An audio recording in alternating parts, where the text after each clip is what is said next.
Hi, good morning and welcome to this week's reflection. A quick update on the puppies. They are good. Stitched up, all fine. Amicable discussion with the owners. Promise of a cold beer together when they arrive back in South Africa. The neighborhood is peaceful and I guess less polarized.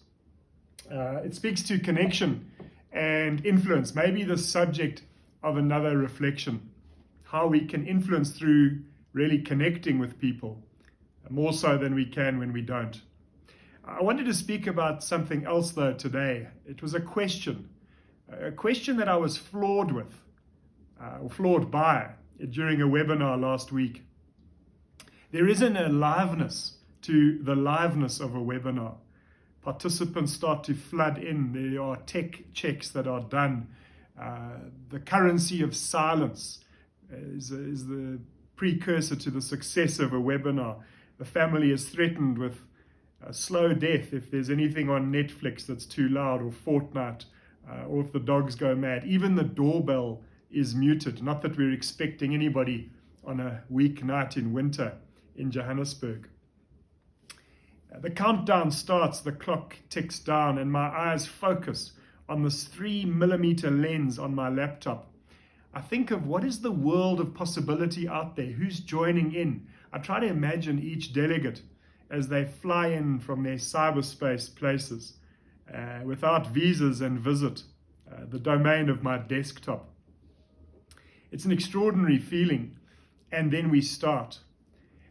Richards Bay arrives, and then Roodepoort, and then Boksburg and Benoni and Brakpan all arrive together en masse. I guess nothing's changed. Maybe I'm not so comforted by that. Kakamas and Cape Town arrive at the same time. That would never happen in the old world. Kakamas would always be on time. Welcome to Windhoek. Greetings Gaborone. Everyone from Alwaysfontein in the north to Zwelitsha in the south. And we start. Suddenly, the hour is over. It's both simultaneously nerve-wracking and exhilarating. Well, it's almost over. There's time for one last question. And in that moment, I'm floored. The question is not on topic. The question is off the script. And it is, Steve, in your travels and all the work you've done with humanity, what is the single unifying characteristic that helps people get through tough times? What is the single unifying characteristic that helps people get through tough times? I had no clue. My eyes wandered off the camera for a moment. I searched the cornices of the dining room, which is now the studio, for the answer. Maybe some painter had left it on a post-it note of profundity. I couldn't find the answer. I asked the question again. I repeated it. I said it was a wonderful question twice.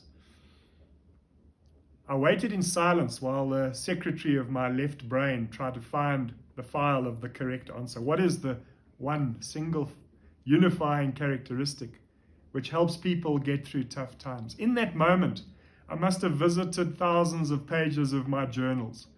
I visited Blessing in Bambai. I visited Patrick in Pisang Valley. I visited Craig Kanyemba, the student who writes his own books. I sat with my wife again while her mum passed away to another life. I ate street food in Cusco. I looked for this answer. I searched with master trackers, looking for a clue, looking for a sign. And then suddenly, like a desert flower blooms after the first rains after a drought, there was the answer. And the answer was love.